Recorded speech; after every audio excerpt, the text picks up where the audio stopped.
The best Jamaican rice and peas you'll eat is right here in my kitchen. Yes, guys, that's a fact. Look at the color. Isn't it amazing? Anyway, guys, let's jump into the video. Please give me a like, share, comment, and subscribe if you're new. Alright, so here I have my peas already cooked. Now I'm gonna add my season. After cooking my peas, I went ahead and add my scallion, thyme, and Scott bonnet pepper. Next, I'm going to add my gold medal coconut milk. If you have never tried this, guys, you should. It is creamy, thick, and it gives you the rice and peas a very nice taste. Anyways, I'm going to let it boil. I'm going to let the coconut milk boil for some time. Then I had my Maggi seasoning. Guys, you cannot cook a authentic rice and peas without adding a little Maggi seasoning. Then I'm going to add my country rock butter.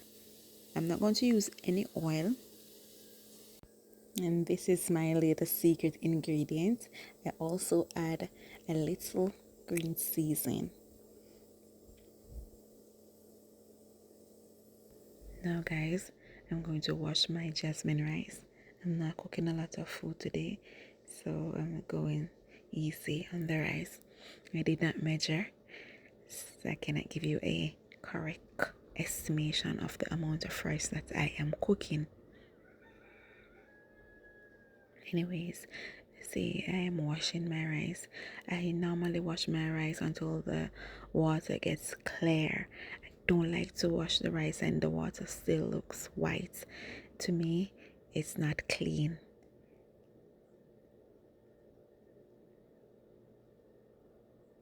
I'm a person that loves to cook when I'm in the mood.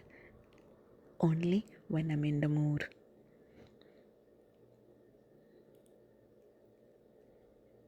See, I've added the rice to the pot. Now I'm going to stir it and test to see the amount of water that is in the pot.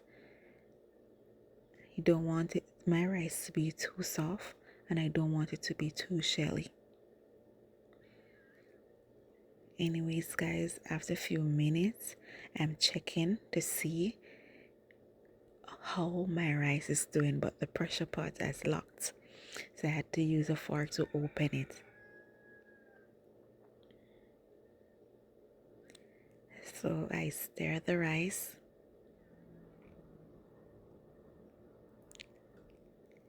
So you can see it is still hard.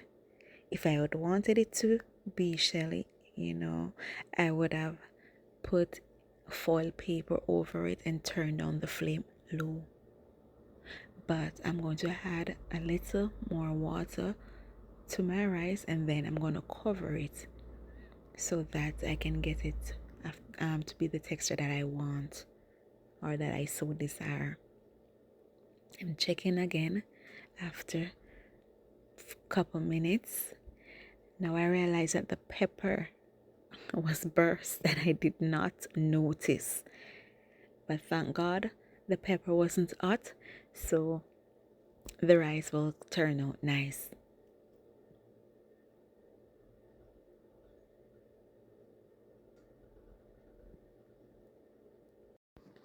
Guys, and here you have it. My rice and peas is already cooked. So now I'm going to plate. This is for mine. Just kidding, guys. I'm just going to share this plate full, right? For those who want, you can leave it in the comment section and I'll deliver it to you. So this is Kenny's authentic Jamaican rice and peas. You see, guys, it's not too shelly and it is not too soft. How do you like your rice and peas? Please leave it in the comment section below. Thank you very much for watching. I hope you enjoyed this vlog and learned something. I'm looking forward to see you in the next video. Thank you, guys. Bye.